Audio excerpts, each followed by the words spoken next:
Welcome to episode 27 of the Irish Mags Show, your weekly Newcastle United podcast brought to you by the Irish Mags NUFC supporters group. My name is Paul. I'll be your host for today.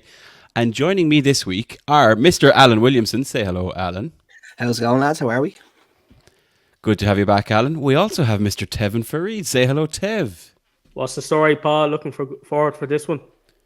Great to have you back as well, Tev. And this week, folks, I'm delighted to introduce our very special guest, making his Irish Mags Show debut all the way down in the south of Ireland, down in Waterford. It's former Newcastle United club scout for Ireland and author of The Flight of a Magpie even. It is Mr. Billy Costine. Welcome in, lads, and of course, welcome in, Billy. Great to have you here. Thank you for joining us. Billy. Yeah, very, I'm delighted to be here, lads, and it's great to get the opportunity to talk to you. And obviously, we'll have a lot to discuss because you know yourself, when you follow Newcastle United, there's never a dull moment. So the season is over, but I'm sure we'll have a lot to talk about. And it's only, the roller coaster is only getting higher and wider and loopier, I think is the best way to describe it, especially in the Irish Mags world, because we've got a lot of passionate fans in this group, Billy, and you'll come to see that now over the next hour and the next few weeks, most likely as well. Excellent. Well, in part one, we'll be hearing all about Billy's experiences, both as a Newcastle fan, as well as the work he's done with the club from a scouting perspective, talking about his book, as I said, The Flight of a Magpie, and hearing some particular highlights and anecdotes and some of his stories from his trips to Newcastle and beyond over the years gone by. We'll then move over to part two for our Spotlight with Billy. We'll be chatting a little bit about Irish players, past and present, maybe who have crossed his path, or of course have donned the famous black and white stripes for Newcastle. And we might even touch on our hopes for some of the current crop of young Irish players who are on the books at St. James's Park. I think, Billy, the best place to start, seeing as you are our special guest, for those that don't know who you are, Billy, I mean, I think you know a lot of the Irish Mags community from over the years and from travelling over to St. James's Park. But for those that don't know you, can you maybe tell us who you are, where it all began in terms of being obviously a diehard Newcastle fan like ourselves, and of course the kind of the evolution towards working for the club and writing about the club. Where did it all begin? Well, I won't bore you too much about it directly, but it all began really when I was 8 years of age. There were 7 of us in the family. I'm a twin to my sister. We had 6 boys and 1 girl. And my 2 eldest brothers went to London to see their uncle at one particular time. And they came back with a game of Subbuteo. They had 2 teams, and my eldest brother picked Spurs, and the other brother picked, I think, Man United. But my other 3 brothers, the youngest brother wasn't really too pushed. He was very young anyway at the time. This was in 1961, 62. So I said, we all can't pick the one team. So you had a brochure. And my third brother down picked Wolverhampton Wanderers. And the brother below me picked Chelsea. So I just had a look and I saw the black and white stripes. And I said to them, where are they from? The mining district up in the north. And my brother said, yeah, that's where they're from. I said, something about them black and white stripes. I said, I think I go for them. So believe it or not, as I wrote in the book, the magpie was born there and then. That was it. It was really a simple introduction, but it just stuck with me and kind of lived with me since, and I certainly have no regrets about that. Yeah, and I mean, there's a joke to be made about a lad from down the south going for a club from up the north. There's something to be said there. Maybe it's just an Irish thing. I don't know. Just going completely opposite. Well, I mean, there was always over the years when I was playing. Like, I mean, I played until I was 50. But when I was playing junior football and everything, there was lots of fellas followed Man United, Arsenal, Liverpool would have been. Liverpool had a very strong contingent in Waterford. And I actually did go to Liverpool 2 or 3 times before I made the first trip to St. James's Park. Because, be married with 2 kids and a mortgage and everything, you couldn't, circumstances didn't let me go, so the way it was. But there was always a big Manchester City, very few Manchester City fans. It was really Man United, Liverpool and Arsenal, they were the main 3, like. So that would have continued all the way throughout the years, even towards, we've talked about it ourselves. Most of us, if you're looking at our childhoods, maybe kind of early 90s, even before some of the Kevin Keegan days. But same story, I'm from the west of Ireland, the lads in Dublin, surrounded by red. Basically, that's what I was like. Yeah. And then in we land with all of our black and white stripes, proud as punch. And as you said to me, Billy, before we hit the record button, you wouldn't change anything for the world, would you?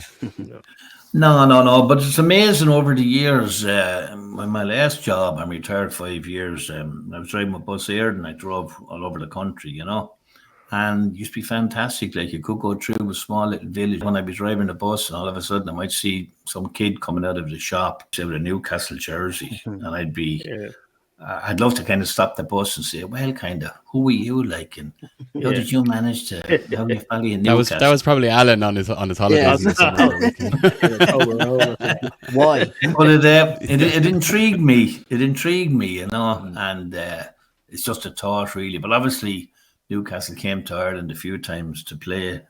I remember if you remember when they played Bowes and Dalymount, we were up at the group went up to that one now, and we had a big flag made up and everything. And then I would have been very good friends with Pat Devlin for the last, I know Pat probably about 30 years, I'd say.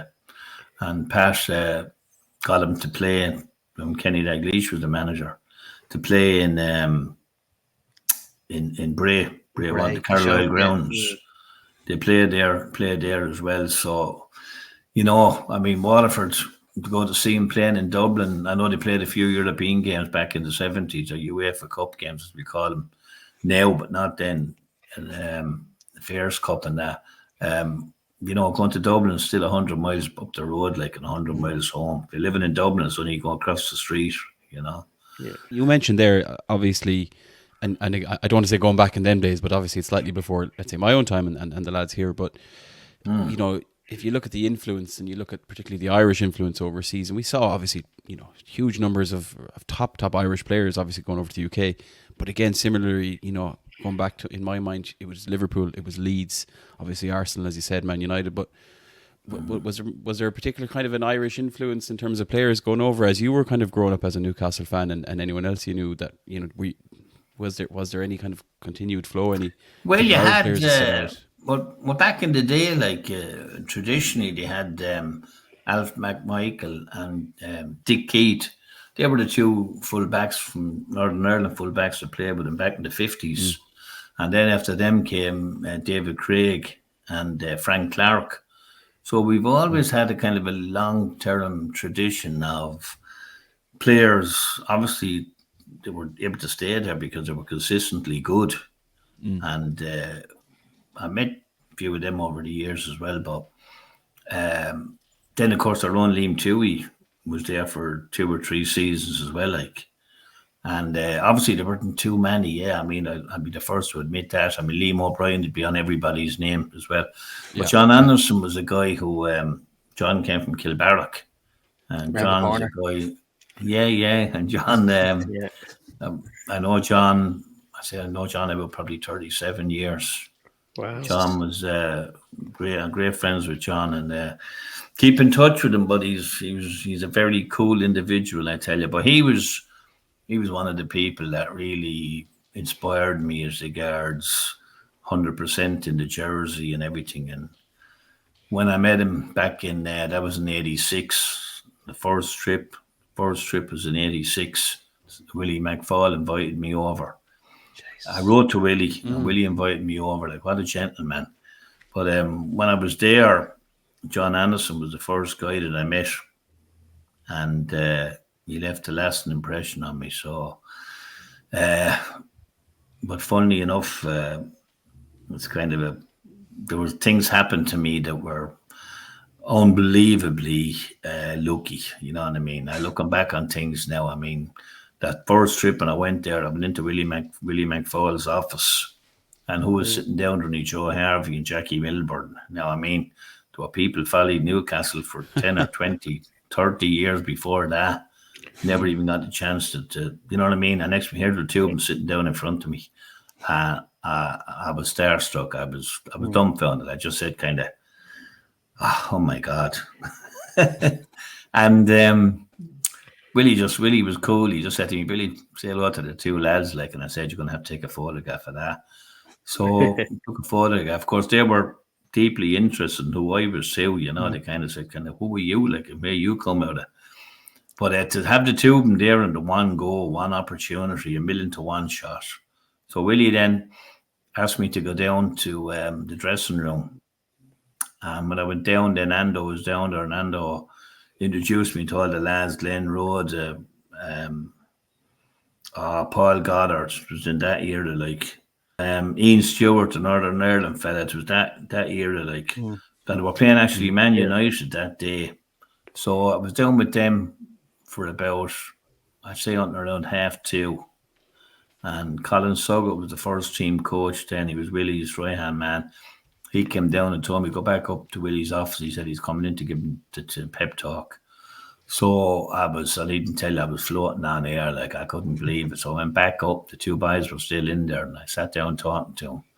And Willie came back up then and just got a seat. But I was in the old stand, the old Milburn stand, with all wooden seats, and they had the structure obviously was back in the war days, like, you know what I mean. But the Leazers end, the Gallagate end, there were no stands on it. The place was just wide open, like, you know. Well, they had an old stand where the Milburn stand is now, but it was all wooden seats and everything, you know. But the atmosphere was fantastic, and thousands of people were standing there and everything. But that particular day, Newcastle beat them 2-1, which was fantastic. Wow. But that was where kind of my first kind of trip was, really, you know. There's an element of this is a standard kind of a slightly Irish thing that you managed to land over for what, I think you said it was your first trip, and suddenly you're in the manager's office and you've managed to brag your way through it to speak to Jackie Milburn. Yeah. But Ando was actually the first player I saw. So when Ando's testimonial came up, he was unfortunate. Like, he played in a pre-season friendly game in Whitley Bay, and he done damage to his ankle and never recovered. He should have been involved with the Irish team then, as you know, like, and he got 16 caps. But I don't have one of his jerseys, but he sent me one of his international jerseys. But he sent me his Newcastle jersey, and I swore, like, when I got it, I said, I'm going to get buried in that, and he knows that, and I made that public in the book as well. I had no apologies about it, like, that's getting buried in his jersey. Yeah, he knows that, and he finds it funny, you know. But he should realise I'm a serious guy. I don't go back on my word. Like, he's still an absolute legend, obviously. Great player, not only a great Irish player for Newcastle, but one of the greats for Newcastle as well. And in case any of our listeners don't even realise, so we're saying Ando, it's John Anderson. He's the voice of NUFC commentary. Just put it in the net. Just put it in the net. Yeah. And, Billy, I have to ask you then, so, you know, you've kind of talked about encounters, and it's you said it yourself, a lot of luck kind of along the way. Oh, a lot of luck. And then what we picked up on is today.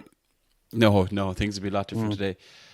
That kind of evolved towards a bit more of a structured relationship with the club, because you actually ended up kind of, I don't know if it was in a full-time capacity, but basically doing a lot of scouting, let's say, on this side of the pond in Ireland on behalf of the club, let's say, in an official capacity. Yeah. I suppose how did one lead to the other? How did that kind of come about? Yeah, well, I'm a big kind of believer in fate, and things happen for a reason. But when I was kind of finished playing, I got involved in one of the junior clubs in Waterford, Waterford Bows, where John O'Shea, one of the main nursery clubs, like, in Waterford, obviously.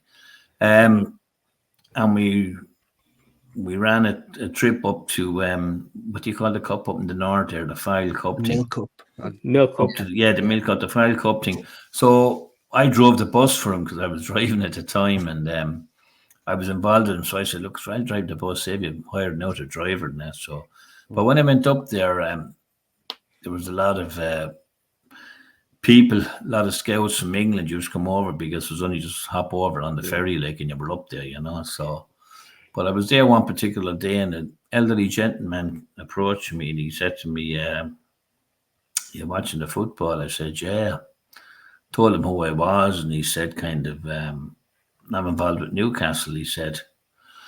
And I said to him, "Oh, yeah." I said, "Yeah, I'm a Newcastle fan." I said, "You know," so one thing led to another. So he said to me, did you play ball? I said, I did. I said, yeah.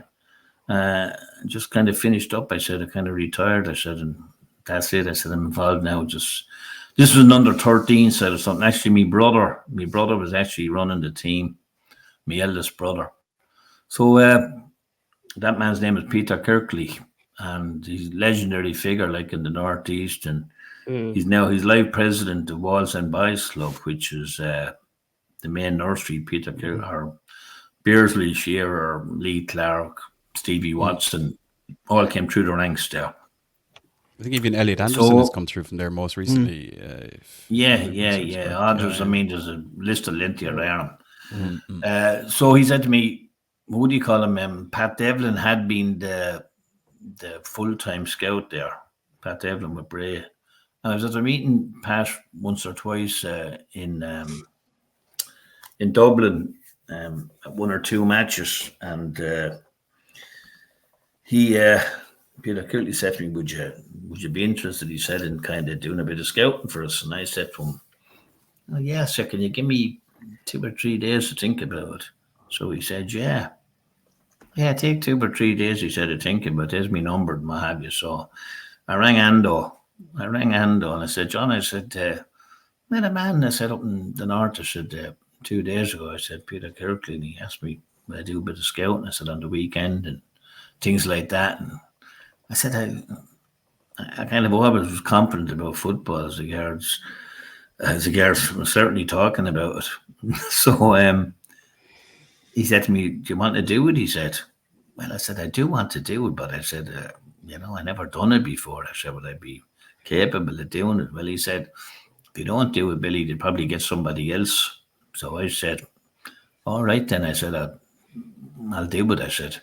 So I got back in touch with Peter and I told him. So it ended up that we actually had a full-time scout in Dublin and a scout in Belfast, and I ended up covering the rest of the country.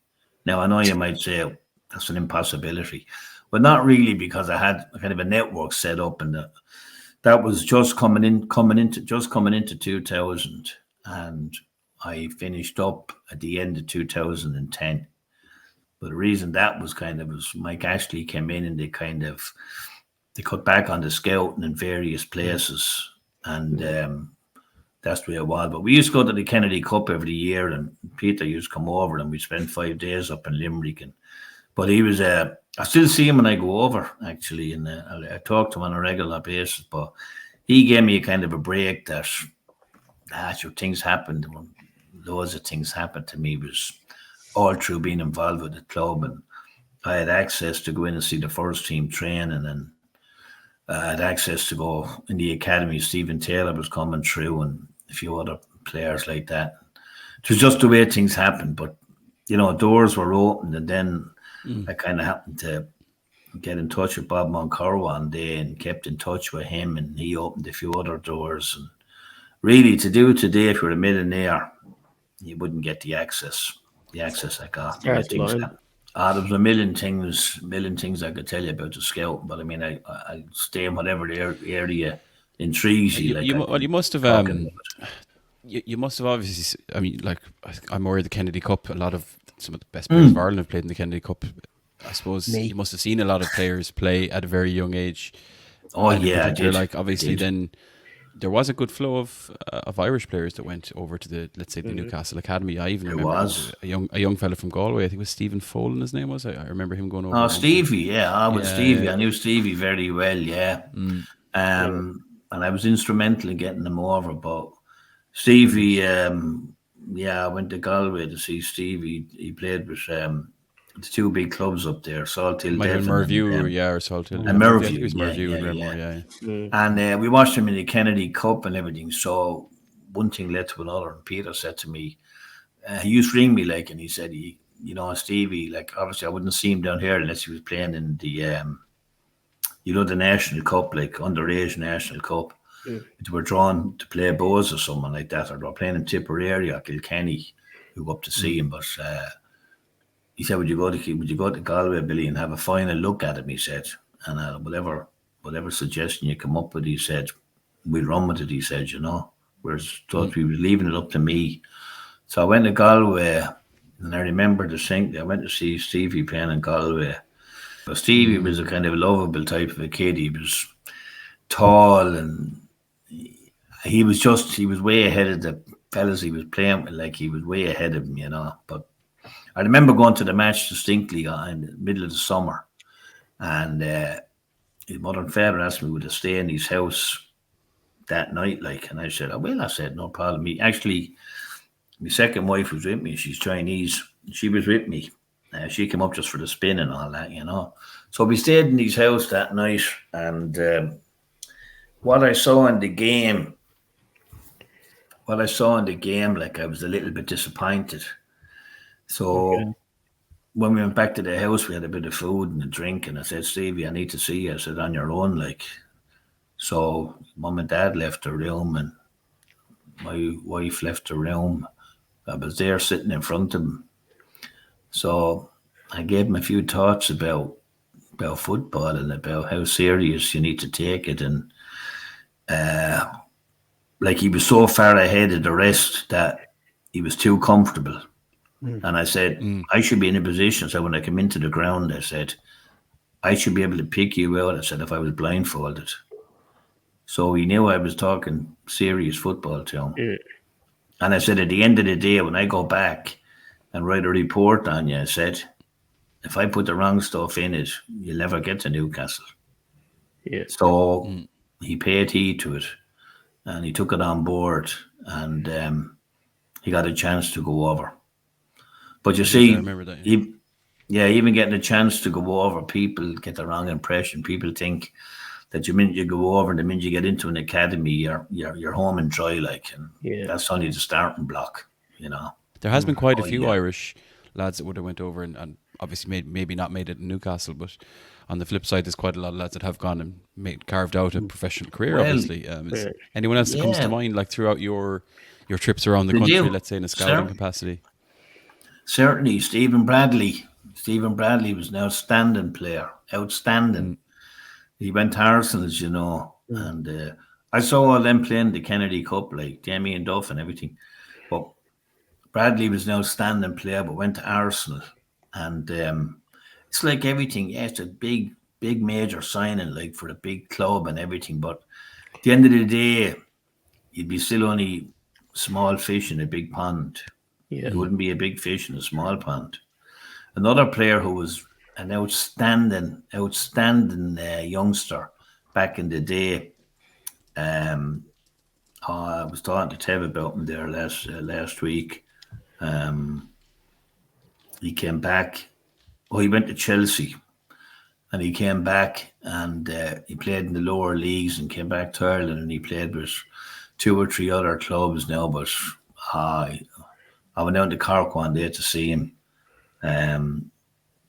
His name is after slipping me now. He went to Chelsea, but again he was in on the first team training with Terry and Lambert and them and all, and people said, "Can you get a break?" Yeah. So even though you get a good signing on fee and everything, and you probably get a 3-year contract out of it, at the end of the day, chance of getting a breakthrough was slim. Just a question, Billy. Was it very competitive back then as well, just in terms of scouting? Was there multiple scouts from different clubs watching? Oh, they would. Oh, yeah. Yeah, when you go to the Kennedy Cup, every Premier club at least in England is represented there. Everyone. Yeah. Sunderland, apart from Sunderland, yeah.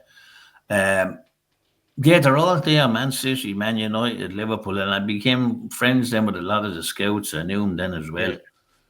But Man City and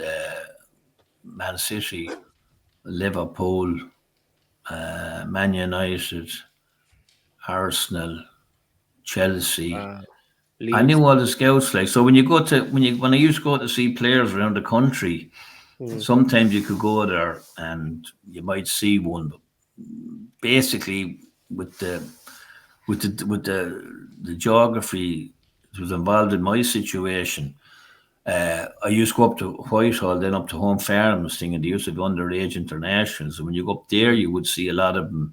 It'd be there again. So a lot of their faces would become familiar with you, And I used to be with Peter the whole time, and he'd be talking to them, and they get to know you, because a few times then if I was there, we used to come to the Kennedy Cup every year, but the man, I had tremendous respect for him, like, Probably you might say to yourself, but did he teach you much about the game? And he didn't, but he trusted me 120%.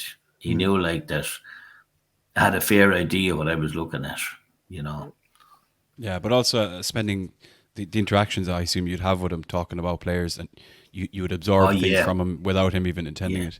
And was there anyone? I'd love to talk about. We'll probably come on to. You talked about traveling over as well, especially in a scouting capacity. You might come back to that, but in terms of highlights, I suppose during that period, I think you said it was from kind of between 2000 2010. Any particular player that you remember actually seeing at a very early stage, who you were very impressed with? Yeah, well, when you go back to what John O'Shea was kind of gone at that stage. But there was a player in Waterford, Eddie Nolan, and he played on that Bohemian scene that we brought to the Dart. And I actually met Eddie the other day. But Eddie got 3 full caps. We got Eddie to Newcastle. I brought him to the airport, picked him up when he came back. And we were just about to sign him. And he told me, he said, I'm just going to sign. He said, in the next minute, Blackburn came in at the last minute and gave him a 5-year deal, which was 2 years extra security, And in football, it's all about security. Eddie went to Blackburn, but Eddie only played 1 game out in Austria, the UEFA Cup game or something. And Eddie was when Eddie was 12, 13, he'd be embarrassed now if he heard me saying this. When Eddie was 12, 13, 14, he was just a Rolls Royce. He was outstanding player. And he played at 2 age groups going up all through the internationals. He played under 14 and 15. He played under 15 and 16. Wow. A year below the whole time, And then he ended up, when he left Newcastle, when he left Blackburn, he went to Preston. And I was going to say Preston, I remember him being at Preston, Yeah, I knew the manager in Preston, Alan Irwin was his name, who was the academy director in Newcastle back in the day when I was up there. I knew Alan, and I rang Alan about him as well. And the next minute, Eddie ended up in Preston. And then Eddie went from there. He went to 2 or 3 other clubs down below again. And he played in the lower leagues. And then he ended up coming back and playing with Waterford. So, you could say he got 15, 17-year career in England. And he got 3 full caps. But he was one of the players that I feel should have got more out of the game. That's my own personal opinion, Yeah. But Eddie was kind of he was just a Rolls Royce. I remember watching him one day down in Cove, and when I went in, I put my hand on the railings. I was with the Middlesbrough scout, fella by the name of what's his name? Fred, up in Clonmel. His son was one of the Fred Murray. Fred was with me. I put my hands on the rails, and who came in alongside him when he Liam Brady. Brady was there Brady was head of youth development in Arsenal, But Liam was always a serious player, so he was a serious player when he was down having a look at what was coming through. So the last thing I done was said to him, "Well, how you going?" I didn't go there. I was wise enough to know whatever you do, you wait until half time. If you're going to say hello to him or anything like that. So that's the way I approached it. So at half time, I kind of did say hello to him, and he was okay. He said to me, "Are you here watching?" He said, "I'm watching." I said, "The same as you," and he was a good sense of humor, most of them have if you catch him in the right time. Yeah. But, Eddie was playing in that game, and he was outstanding. But the other player played as well, Stephen Ireland. He went over. Yes. I think his first club was Aston Villa, was it? If I'm not mistaken. Did he go to Aston Villa? Did he not come through at City? Yeah, that was City came through. Oh, sorry. You're right, Paul. You're right. Yeah. Man City. Well, same argument, you know what I mean? A lot of people thought that you go see somebody once and all of a sudden he's on a plane to Newcastle the week after. I got several players over to Newcastle, 1 or 2 from Waterford, Eddie being one of them, of course, and Gavin Houlihan up in Kilkenny. Okay. And there were another lad that was very interested in a man by the name of John Keogh. He's now in America, and he got a great coaching job in him. He won a scholarship to America, and he got a great Fair play. coaching thing there. I was only talking to him the other day. He's actually be home later this month, and I have to see him for a game of golf. I took it up there, but we won't go there with that because what a frustrating game. What a frustrating game. So he was very, I found that a lot of the kids over at the age from 11 and 12, and then you come into the Kennedy Cup episode and get serious then. But a lot of them, they were known in the game as late developers. They could have been, it might have been pressed in the Kennedy Cup at 13, but when they were 15, you might say, hey, we have a bit of a player here, And that's exactly that happened in a lot of occasions. Other occasions, you could have had somebody there when they were 13, and you say, oh, this guy is a serious player. And then you get to 15 or 16, attitude could be wrong, temperament could be wrong, few things could be wrong. And to try and get into the academies, you just have to have everything right, because the last thing you need is someone who might be a bit disruptive, or of course, might go over and think he was on a freebie, but no, particularly in the academies. Like, I was there on several occasions watching Alan Irvine conducting the session, and you're talking about serious football. Even at that, Stephen Taylor was playing. You're talking about serious football, and where would you be and how good would you have to be, and how consistent would you have to be? And then they have a choice after one season or 2 seasons, telling players we're offloading you. Good luck, and you're out in the big world, Well, it's a cutthroat. It's a cutthroat business at all levels, but obviously. Oh, without a doubt, yeah. But I mean, it's after changing over the year. But your man Stokes was another player who was Anthony Stokes, Anthony Stokes, he was so good. I remember him playing in Waterford. Yeah, I remember him playing in Waterford. He went straight over to Arsenal, didn't he? Yeah.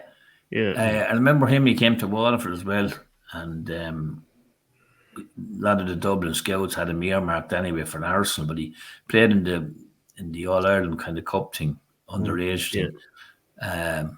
He played in that in Ferrybank in Waterford, and people couldn't believe him. He looked about, I think he was playing under 12 or something, under 13. He looked about 17, 18. He couldn't believe it. He was just waltzing. He was just waltzing through the players. But you see the way things happened with him. He had a lot of things at his disposal.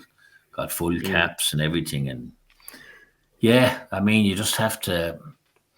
A typical example of one of the players that went to one of the clubs in England at the time, wouldn't be a club that we'd be interested in, Man United. But Dennis Irwin would be a typical example to me of a player who went there with the right attitude, right approach, never went overboard, looked after himself, never gave less than 100%. And I'd have to single him out as one of the individuals who I thought, he was just a proper pro. Yeah. And he won everything. He won everything with Man United. And to this day, still recognised. Apart from all the crowd that came through with Beckham and all that, and the youth team, But no, Dennis Irwin was what a role model. It's not all about talent, right? It's the entire package. It's the work ethic, it's the attitude, it's the personality, all of that put together. Now, what we'd love to talk to you about now, Billy, and you know what, I'll go straight into it, because a player who did make a very successful career and who definitely had both the talent and the attitude and the personality was one Alan Shearer. And I have it on very good authority that you have a particular story of I don't know if it was a chance encounter, but a memorable encounter with Alan Shearer. Have I heard the whispers correctly, Billy? Well, which story is it? Well, do tell whichever ones you'd like to share. Yeah. I mean, Shearer was. The first time I met Shearer, I met him a few times, but I'm trying to think of the first time. There was a period there where there was a doctor in Newcastle, a good friend of mine with him, Roddy MacDonald. He came out from Scotland and he got the doctor's job at Newcastle. The Newcastle doctor was, I think his name was Birkinshaw or something. I know he was a scout, but something similar to that. But he was with Newcastle for 30, 40 years back in the 50s. He was an old, elderly doctor, but he retired anyway eventually. And the job was thrown open and Roddy got the job. And I was at a meeting him in Newcastle twice probably before that. After matches, went for a drink with him and that. So when he got the job like full time, he asked to kind of go over it and all that. So lad used to pal around with me at the time, and he came with me for the spin. But them days, tickets and everything, there weren't any problems. The ground was only 33,000, like, wasn't, and they weren't even filling it. But I said to him, oh yeah, Newcastle trained in Chesterley Street in them days before, while they were building the academy. Chesterley Street. They used to train before that up in Durham, Maiden Castle when Keegan was there. But Kevin just leave people. He just gave them an open session. There used to be 4,000 people up watching them training. Like, I've heard those stories. Yeah, it's Kevin was what a fantastic individual he was to me. Anyway, a few times I met him, he couldn't have been nicer. But Shearer, anyway, I said to Roddy before I went over, I kind of wrote him a letter. I said, hey, Roddy, I said, if I go over, I said, I might get a chance to share. I said, and he kind of go, yeah, leave it with me. But in the meantime, back in 1987, a Liverpool friend of mine got me a Newcastle kind of history book called The Black Book, right? And I have this with me since, and I bring it everywhere, but this is a treasure. Probably about 200 autographs in it. And I brought the Black Book and I said, I must get Shearer to sign this. So as things happened, we went to Chesterley Street. Shearer was always first in for his breakfast and his dinner. But the facilities now, like, is, just a 5-star hotel, like. But Roddy told him that there was 2 Irishmen outside wanted to see him. So he came out.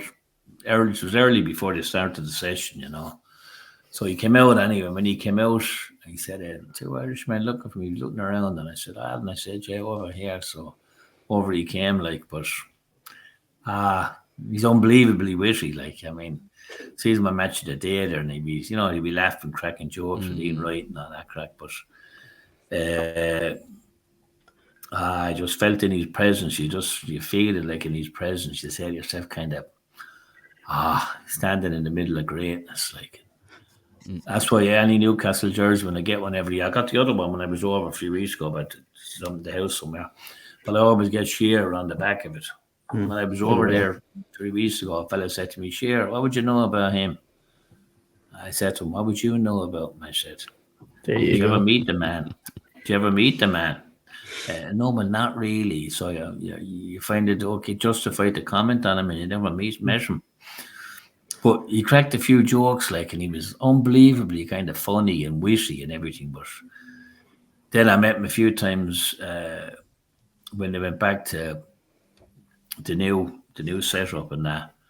I met him in there, but up in Durham, Maiden Castle, I met him twice up there as well. Oh, sorry, the other place, Kingston Park. Okay. Where Benwell is, where the academy is actually now, right? I met him there 2 or 3 times as well.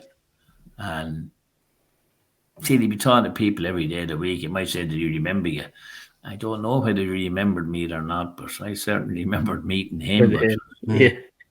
Yeah, but he said to us, Roddy told me to come out and say hello to you. So he said, Alan, send him for a photograph. Yeah, no problem.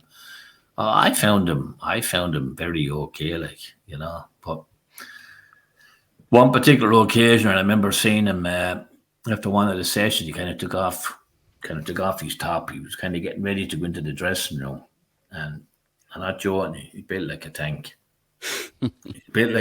Like I said to myself, the physical presence you needed in the game, like at any era, and you know, like when he was going for the ball, how he kind of might nudge a little fella. That little nudge could win him the ball by knocking him off balance, like, and everything, you know. Yeah. The strength But out. he Sure, was, that's why the only lad that was mad enough to go at him was Roy Keane. But sure, you know, that goes without saying. Really. I know that. I saw that clip on it today, but yeah. But then I brought him over a lovely bit at last year. I brought him, Shea Givens, and Beersley. I brought him over three identical pieces at last with a thing engraved on them. Back in the day now, it's going back a good few years ago. And then I went over to his testimonial. I was over there, and his testimonial was on midweek, and I waited for his testimonial. And that was a historic occasion as well. But like the one thing I'll say about people that's talk about the money the players are getting today, I said, whatever about Shearer, I said, I think now he was on around 100 grand a week, right? I said, Shearer, I said, he earned it. Never gave less than 100%. And if you look back on his career and all the games we saw him playing, and don't forget, I went over another year when he was in shackles with the big thing on his leg, the big, when he had the cruise ship thing, whatever he had. Yeah. I was over that year, and he was when Bobby Robson was the manager, and he was sitting down there. He came out, throwing himself down on the grass, and he was watching him training. I was literally sitting 10 yards away from him. And I said to myself, there he is, he could be at home, like, with his leg up. But nah, he wanted to be still involved, like, with the situation. It's part of it. Unreal. What a player. My God. Sums it up, really. Yeah. Excellent stuff. I mean, you've so many trips and memories here, Billy. I think we're going to have to get you on for another round of it. I tell you, I didn't want to come. I'm only scratching the surface, lads. Yeah, absolutely. I think we definitely have to have you on again. Go on. I'd say what we'll do there is, you've told us loads there. We'll take a really quick short break to refresh. And then what we'll do, we'll come back, we'll have a little chat about the book, Billy, and then I'd love to have a chat specifically about Irish players at Newcastle, and especially some of the current ones. We'll be right back. Welcome back to part 2 of this week's Irish Mags show with our very special guest, Billy Costine. Billy, we have to talk about a particular book that you, I don't want to say recently penned, that was penned a few years ago, which summarizes a lot of what you've spoken about with us and a hell of a lot more. And that book is Flight of a Magpie. I'd love to hear what was the inspiration behind the book itself. Obviously, there's a hell of a lot of stories in there. And I did come across a couple of things online, in particular about the launch and the reception of it as well. Well, basically, as the book, I suppose, I wanted to reflect a little bit on my own kind of just playing career at junior level. No big heroics attached to it, but just seeing that I was at the kind of finishing playing and everything. I said, here, I tie it up with a kind of a run back on the Newcastle situation up to that present time, like, you know. And then out of all the things that kind of happened, like, I ended up shaking my head. I used to kind of say to myself, I couldn't have done that. Somebody couldn't have opened this door. Somebody opened another door. And the people within the club obviously changed over the years as well. Like Russell Cushion was one of the main people upstairs. I became kind of a bit friends with him. And you might say, well, how could you become friends with somebody if you only met somebody? Well, I was the kind of fella that I got in easy, and then I kind of stayed there, you know. But you take pen to paper, like pen to paper goes a long way. And the book, then I said to myself at one particular time, I said, I think I better put all this stuff down in print. I said, because there's so many stories in there. I said, if I don't do it, I said to myself, I could be forever regretting it, like, you know. And then time was getting on, getting a bit older. I said to myself, well, you might start to forget things because you wouldn't know what way your health might go at, you know. So I decided to do it, but it was a challenge as well, more than that is, because I wrote a second book, but the second book is about China and everything, right? So I decided to write this, and when I wrote it, the stories in there, I kind of said, people won't believe this one, and people won't believe that one. And meeting Malcolm and meeting Bob Moncur down on his yacht, he's down in St. Peter's Marina, that was another story. I went down there and met him, but I didn't have any fear factor when I was a lot younger. I kind of done things.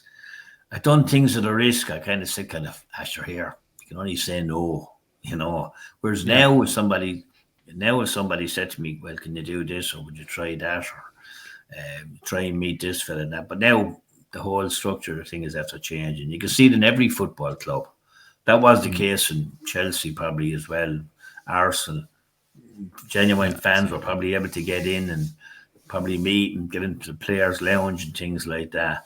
But I don't know all them things, and I went through all that kind of them different eras. But as modern time caught up with us, you see it now. Sure, the players are coming out. There's security guards either side of them. Like you can't even say hello to them. Some of the players obviously leave a lot to be desired, because some of them wouldn't even say hello to you. Now, I'm not reflecting on Newcastle players directly. I'm talking about players in general. So, but I didn't find that. I found I was able to get in at close quarters and went into the training sessions, and I was often there by myself watching them training, and they'd mix. But I went in afterwards. I used to have the book with me, I went in, used to have the book with me, and I used to open it up. I said, "There's a few you signed after me there," and they come over to sign the book and everything. The whole thing is really got to do with time, and you can't really go in at the wrong time. But I'd say, I think I was telling Tev this, the people I met, of all the players and managers I met and everything, I'd say Ruud Gullit was the one occasion where the sweat was running down the back of my neck. Wow. Tell us more. Yeah, well, I was watching him and he was out in the field, that was in Chesterley Street as well. They were in Chesterley Street for about 2 or 3 seasons. And he was there, and he had to run in with Ferguson and Shearer, he dropped him for the following game and all that. Famously. And he was out in the field, and the guy fella that was with me, used to come over a few times with me, but not. He was a fella who just come over with me just for have a few drinks, that crack. But anyway, he was a fan. I said to him, there was nobody who refused me yet, I said, to sign the book. I said, nobody. Bobby Robson, Keegan, Jackie Milburn, Joe Harvey, they all signed it. I said, nobody refused to sign the book. I said, Ruud Gullit is out there now. I'm looking at him. I said, we leave it go. Nah, we won't leave it go. I said, I'm not giving up on this. He's going to sign that book from me. It's the last thing I do. So I did. I was that type of a fella. I just said to myself, nope, I'm not giving up on him, I said. So the training session was over. I imagine it was in the middle of the summer. The heat was baking. It was beautiful. Chesterley Street is where the cricket ground is, So the grass was only like a tennis, like a golf course. The grass. I want to see the surface they were playing on. But anyway, so he was out in the middle of the field, and I kind of eyeballed him coming towards me. I said to myself, I'm going to ask him. I said, I don't care. He's only going to say yes or no. So when he was just 5 yards away, I said, Ruud, could you oblige us? I said, just sign the book for us. I said, for a minute there. And he looked at me, and I won't say looks go kill, but he looked at me as if to say, you're kind of asking me to sign the book. And I said to him, yeah, I said, sign the book. I said, it'll only take a minute. I said, he signed the book. He signed the book, but I never felt the pressure. The sweat was running down the back of my neck. And I said to myself kind of, boy, this one was the hardest one to get. But I wouldn't mind, I wasn't really too pushed about getting photographs with kind of everyone either, even though I got my Robson and that and what have you. But I'm Willie McFall and that. But I didn't Ruud Gullit, as much as I admired him. And at half time, when they were getting a drinks break, he was out in the middle of the field flicking this ball up and down, on his knee and back on his foot, up on his head, and I said to myself, one of the great Dutch players, So he signed the book, and I said to myself, what a capture. I said, I'm after getting this. I said, what a capture. But there are actually people in the back of the book who would have been not Newcastle players. And I got a few of them over the years, like Johnny Giles and Alan Ball. Alan Ball signed a book when he came to Waterford one time, and I got him. But I wouldn't let them get into the book to sign it. You went on the back page. That was it. I was particular about that. Still am. Still am. You're dead right. As you said, that autographed book was called the Black Book as well for a reason. It's the black and white. Nobody else. I call it the Black Book. Yeah. A lot of people who read the book said to me in latter years, "Hey Billy, what's that Black Book all about?" I said, "When you have time," I said, "I'll give you a look at it sometime." But it's my have it under lock and key. I bring it with me, but it's never out of my sight. Prized possession. Yeah. Actually, Tev, I had it that day with me. In the Irish Centre. Yeah. Yeah. Tev probably tried to sign it, Billy, didn't he? No. We're still trying to get Sean Casey's autograph. We're moving on to the last topic then, Billy, I suppose, just to bring us toward the end of the show. Is to tie things into modern day. And you mentioned yourself how things have changed over the years. The club has obviously changed. But to keep it very focused on the Irish Mags topic, we've obviously gone through and seen a lot of Irish players have really successful careers at Newcastle in particular. The likes of, obviously, Shay Given is the big one. We've seen Andy O'Brien and Stephen Carr. You mentioned Stephen Ireland as well at Newcastle. But as it looks like, from a structural perspective, we won't talk about Dan Ashworth because there's enough drama there, but it looks like there's an intent from the club to continue keeping an eye or a presence in Ireland from a scouting perspective. And I suppose the 2 or 3 players that jump to mind there now are obviously a player we talk about a lot, and I talk about a lot being a Galway man, which is Alex Murphy. We have Carl Heffernan from Cork, who's obviously there in the youth team, and I think Reece Byrne is another player there. Would you have seen much of? Obviously, Alex Murphy's probably the one you might have seen the most. Yeah, Alex was a player. The other 2 lads, be honest with you, I wouldn't have seen him playing. Yeah. The Cork lad I might have, but Alex Murphy, I saw him probably 4 or 5 times. But when I did see him, before I got news that Newcastle were keeping an eye on him, he did catch my eye. He was very comfortable playing left full. I travel away with Waterford as well, so I go to the Galway game in Galway. So I'm kind of twice or 3 times in Galway and twice in Waterford, or vice versa. So the last time I met him in Waterford, I waited deliberately to catch him getting on the bus. I gave him a copy of the book. This was the week before he went over. I said to him, Alex, I said, I want to wish you all the best. I said, you're going to a big club.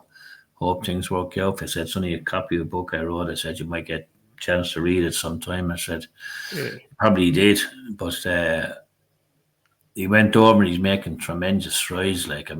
Eddie's kept him on board all the season. I think he's after making. He went on the other tour to Australia, obviously, but people were a bit critical about that. But anyway, he got half an hour out there in the first match, and second one is not worth talking about.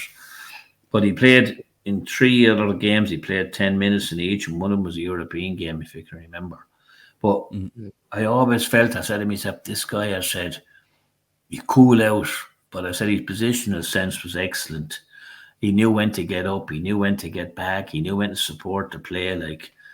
So actually last year, not this year, just gone, but previous year when I went over, who was on the steps on, John Caulfield.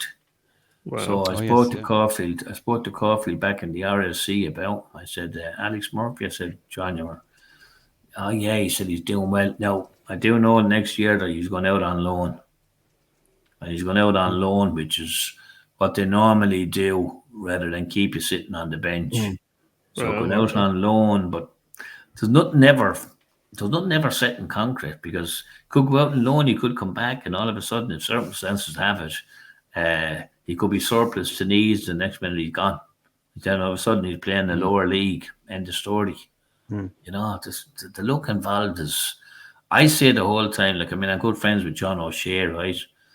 I guarantee if I said to John tomorrow morning, hey John, kind of, did you get you're lucky? He'd say, oh yeah, I got a few breaks at the right time, And if you go back to the Alex Ferguson situation, Ferguson gave him enough time to find his feet. They sent him out on loan then to Royal and Antwerp and Bournemouth to get kind of toughened up, and the older professionals are coming down, then they'll be bumping you out of the way and putting their foot in, so it's a case of have to mix it, But it's completely down to luck, in my opinion. Like, as a girl, you have to have a certain amount of ability, obviously, but the players, two fellas could have the same ability, like I said earlier, but who gets the break? That's what it's about, like, who gets the break? Yeah. You have to get it. Yeah, right place at the right time as well. And we talked about it a couple of weeks back. Myself and Alan were chatting about, players coming and going out of the club. And, we were kind of we were at a point where, you have the likes of Dummett in there and Pratt and Lascelles. But Matt Ritchie. The likes of Alex Murphy need these lads almost out of Eddie Howe's eye line so that he can catch a break the same way other clubs are doing. And we use Liverpool as an example with the likes of Conor Bradley and, taking your shot because there's a gap. And taking those minutes. So, yeah, hopefully we can see Alex Murphy do it for sure, because I think we've all... Yeah, hopefully Alex Murphy, because, it's great like, to be able to make the stride. But Stevie Follen was very unlucky in the sense that he was training with the first team and everything, and then Chris Houghton was the manager at the time.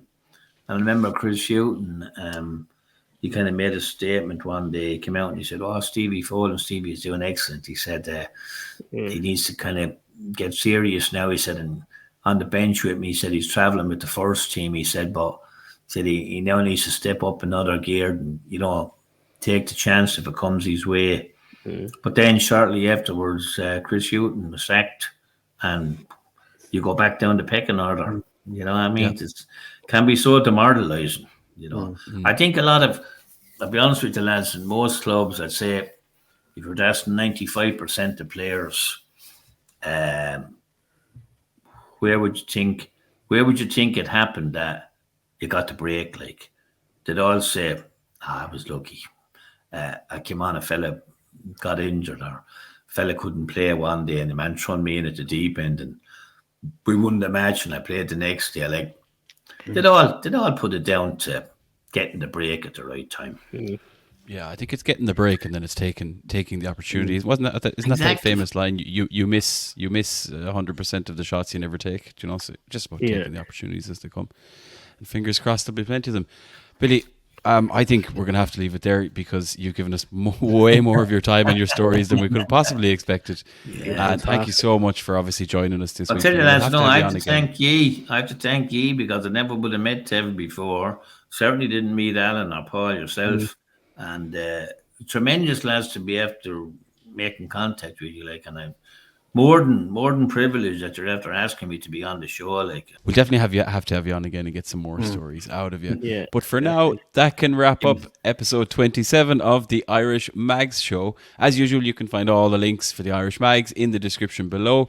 And as discussed on recent pods, we will be continuing the Irish Mags Show throughout the summer. Despite having no games, we'll have plenty of guests on, just like Billy, who's joined us this week.